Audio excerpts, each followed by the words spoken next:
Am ვიდეოში ჩვენ ვისაუბრებთ ქალის სამ ყველაზე მძიმე დანაშაულზე, რომლის შემდეგაც იმ მომენტში უნდა დაასრულო მასთან ურთიერთობა. Ის რაზეც ახლა ვისაუბრებთ, იმიტომ ვისაუბრებთ, რომ მამაკაცთა უმრავლესობა ქალის მაგ მძიმე დანაშაულების შემდეგაც მაინც აგრძელებს მასთან ურთიერთობას და შემდეგ თავისთავად ცოლადაც კი მოჰყავს. და იცით რა შედეგამდე მიდის ეგ ყველაფერი? იმ შედეგამდე, რომ ყოველი 10-დან 7 კონსულტაცია მაქვს ქალის ღალატზე. და ეგ ის შემთხვევებია, რომლების შესახებაც მამაკაცებს გაუმართლათ და გაიგეს. თანამედროვე რეალობაში ქალების მხრიდან ღალატის ასეთი კატასტროფული მაჩვენებელი რომ არის, ამაზე რატომღაც არავინ საუბრობს. და თუ საუბრობს იმ ფორმატში საუბრობს, რომ თუ ქალი კაცს ღალატობს, თურმე კაცის ბრალი ყოფილა. ამიტომ აქედანვე ჯობია რომ ყურადღებით მომისმინო და გაითვალისწინო. თუ რა თქმა უნდა არ გინდა რომ მომავალში კონსულტაციაზე გავარჩიოთ ეს ყველაფერი. არსებობს რაღაცები, რასაც ქალი როდესაც იზამს, შემდეგ უკვე აღარანაირი საუბარი, განხილვა, ჩხუბი და საქმის გარჩევა აღარ არის საჭირო, აღარანაირი აზრი აღარ აქვს. არც რამის ახსნას და მტკიცებას აღარ აქვს აზრი. მაგრამ მამაკაცთა უმრავლესობა რატომღაც მაინც ხედავს აზრს და შედის გარჩევაში. დავიწყებ ყველაზე კლასიკური სიტუაციით. პირველი პუნქტი არის ღალატი. და აქ მაინც და მაინც ფიზიკურ ან პლატონურ ღალატს არ გულისხმობ. მე ვსაუბრობ იმ ვითარებაზე, სადაც მაგალითად ქალი ემესიჯება სხვას. ან უფლებას აძლევს, რომ მას ყურადღება მიაქციონ და რაღაცები აჩუქონ. ან ეფლირტავება სხვას, რომელსაც თავისთავად მეუბრალოდ ზრდილობიანი და კომუნიკაბელური ვაროთი ფუთავს. ზოგადად, ქალი რომ სხვა მამაკაცს აძლევს უფლებას, რომ მას ყურადღება მიაქციონ, ყველაზე გავრცელებული მოვლენაა. ქალი ამას ისე გიხსნის, რომ მე არაფერ შუაში ვარ, ის თვითონ არ მეშვება, ეს ყვავილებიც მაგიტომ მაჩუქა. რა გავაკეთო, ქაჯი ხომ არ ვარ რომ დაახვიო, უთხრა, მე მასი არ შემიძლიაო გეუბნება. ან ვიღაცა რომ წერს მას და არ ეშვება, ქალი კი ამბობს, რომ მე ვაიგნორებო, მაგრამ სინამდვილეში ის თვითონვე აძლევს მიზეზებს, რომ ის ტიპი არ შეეშვას მას. პატარა, უჩინარ და უწყინა რავანს აძლევს მაგ ტიპს, რომელსაც შენ ვერ ხედავ. და ზუსტად ამიტომ არ ეშვება ის ტიპი. ან თუნდაც თუ ვინმე ფრენდზონაში უზის და ბოლომდე არ კარგავს იმედს. ეს ის საკითხებია, რომლების გარჩევაშიც კი არ უნდა შეხვიდე. იმიტომ რომ არაფერი კარგის მომტანი არ არის. იმიტომ რომ მაგ ვითარებაში ქალს ის წითელი ხაზი უკვე გადაკვეთილი აქვს. შენ რომ მან საქმის გარჩევა დაიწყო, უკეთეს და უმეტეს შემთხვევაში შენ და გადანაშაულებს ქალი რომ შენ ხარ არაადეკვატურად ეჭვიანი და რაღაცებს იგონებ. ან გეტყვის რომ ვიღაც ჩამორჩენილი ხარ, რა სისულელის გამო მეჩხუბებიო. უარეს შემთხვევაში კი გეტყვის რომ კარგი აღარ ვიზამო და დროებით მართლა არ იზამს და დაბლოკავს ყველას. და ეს უარესი შემთხვევა იმიტომ არის, რომ მან საკვანძო სიტყვა არის დროებით. შენ კარგად უნდა გესმოდეს, რომ მას ვერ შეცვლი. ეგ არის მისი პიროვნების სტრუქტურა და არასდროს არსად არ გაქრება. მომავალში, როდესაც გარდაულად მოსწყინდება ოჯახურ რუტინაში, ის აუცილებლად დაიწყებს საკუთარი ტრაკისთვის თავგადასავლების ძიებას. მეორე პუნქტი არის, როდესაც ქალი თავის პირად ინტერესებს, თავის პირად მინდებს შენს კომფორტზე, შენს სიმშვიდეს მაღლა აყენებს. ანუ, როდესაც შენ ეუბნები, რომ ეგ არ ქნას, რადგან გარკვეული დისკომფორტი გექმნება და ის მაინც არ გითვალისწინებს.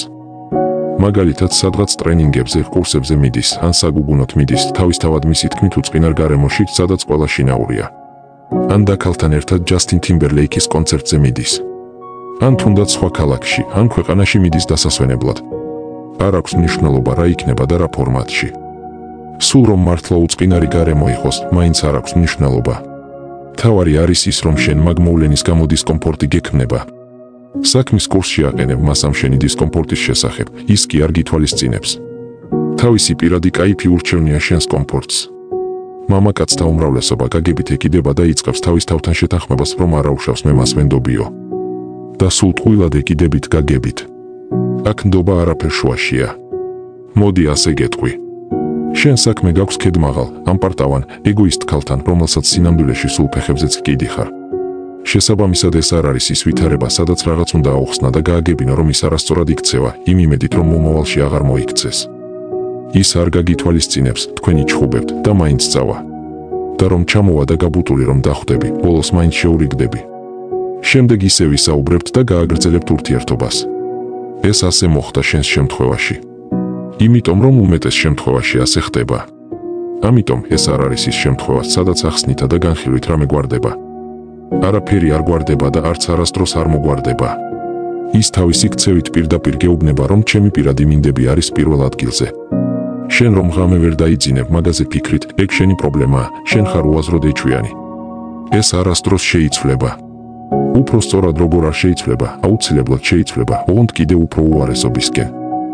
და შენ თვალი უნდა გაუსწორო ამ რეალობას, ყველანაირი ტკივილისა და განცდის მიუხედავად. და მიჯერე, სჯობს ახლა გეტკინოს და განიცადო, ვიდრე მომავალში, როდესაც უკვე საერთო შვილები გეყოლებათ. მესამე ვითარება კი არის, როდესაც შენ თქვენს ურთიერთობაში მთლიანობაში არ ხარ კომფორტულად, ვერ გრძნობ თავს კომფორტულად. ამაზე არავინ საუბრობს და ჩვენ აუცილებლად უნდა განვიხილოთ ეს საკითხი. ეს არის ის ვითარება, სადაც შენ მაგ ურთიერთობაში ფონურად თავს ცუდად გრძნობ. შენ არ შეგიძლია ამის ხმა მაღლა თქმა, არ შეგიძლია აზრის ჩამოყალიბება თუ რატომ ხდება ეგ. რაღაცები გაიჩვევს, რაღაც უცნაურს ატყობ მის ქცევაში, რაც სიმშვიდეს გართმევს. და უმეტესობა თქვენგანი ყოფილა ამ ვითარებაში. თითქოს და ხვდებით ერთმანეთს, თითქოს და ყველაფერი კარგადაა, მაგრამ მაინც შინაგანად რაღაც არ გასვენებს. გეტყვი ახლა რასთან გაქვს საქმე. მაგ მდგომარეობაში იმიტომ ხარ, რომ შენთვის არ არის ყველაფერი ნათელი. თქვენი ურთიერთობა შენთვის არ არის ნათელი. ეგ ქალი შენთვის არ არის ნათელი.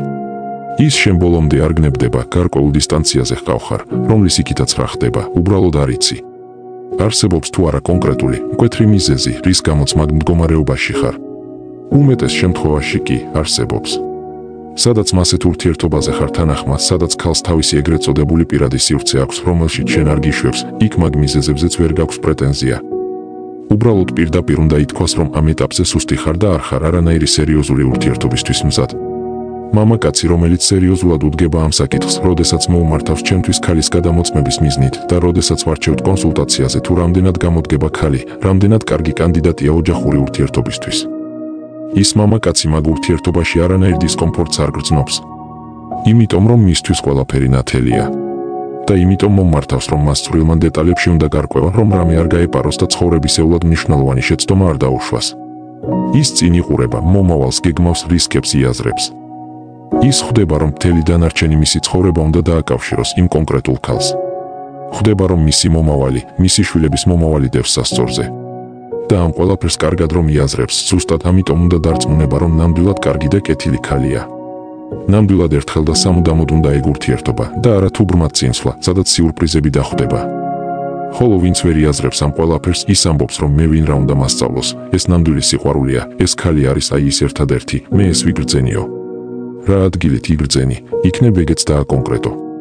ამ ყველაფრის პარალელურად კი ყველანაირ დისკომფორტს იტანს, ქალის წყენებს ჭამს, კონფლიქტებში შედის, ეკამათება ქალს და ბაბუინივით საკუთარი სიმართლის დამტკიცებას ცდილობს ქალთან.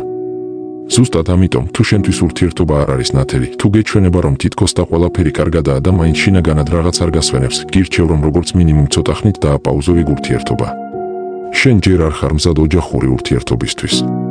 და აქაც იგივე ლოგიკაა, ან ახლავე გაიაზრებ, ან მომავალში ჩადგები რიგში კონსულტაციისთვის. ყველა ის ადამიანი, რომელმაც საკუთარ ტყავზე გამოსცადა ეს ყველაფერი და მოდის კონსულტაციაზე, გარკვეულწილად შეგვიძლია ჩავთვალოთ, რომ არის სპონსორი იმისა, რომ მე აქედანვე თქვენ საქმის კურსში ჩაგაყენოთ. რომ აქედანვე იცოდეთ რა გელით წინ და იგივე შეცდომები რომ არ დაუშვათ. თქვენ მიჩვეულები ხართ ურთიერთობაში რაღაც გაბუტვებს, კონფლიქტებს და საქმის გარჩევებს და ეგ გონიათ ნორმალური. მაგრამ დამიჯერე, ეგ ყველაფერი შენ არაფერში არ გჭირდება. მე აქედან ვერ მივცემ თავისუფლებას, რომ გითხრა დაშორდიო. ეგ თავისთავად შენი გადასაწყვეტია. მაგრამ როგორც მინიმუმ უნდა გაითვალისწინო და იმსჯელო ამ ყველაფერზე. თანამედროვე რეალობაში მამაკაცთა უმრავლესობას ვითარების ობიექტური ანალიზისა და სწორად შეფასების უნარი დაკარგული აქვს. ჩვენ დღეს იმ რეალობაში ვცხოვრობთ, სადაც მამაკაცი ქალის ნებისმიერი ქცევის ყველაზე ბინძური საქციელის განხილვაშიც კი შედის და ცდილობს მართალმკვლანის გარჩევას, როცა სალაპარაკო აღარაფერია. იმ რეალობაში ვცხოვრობთ, სადაც ქალი მამაკაცს აქეთ უდგენს ქცევის წესებს და მამაკაციც თან ხდება.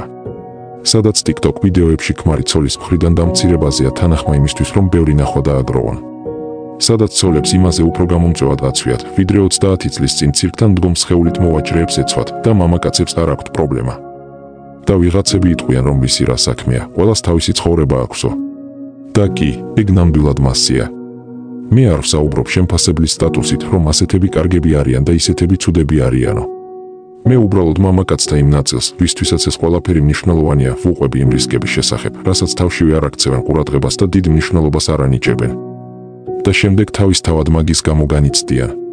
თუ შენ უფრო დეტალურად, ბევრად უფრო ღრმად გინდა ამ ყველაფერში გარკვევა, გთავაზობ დახურულ, ფასიან ვიდეო კურსებს, რომლებიც მოგცემს იმ ცოდნას და ისეთი რაღაცების დანახვის საშუალებას, რასაც სრული უმრავლესობა ვერასდროს დაინახავს.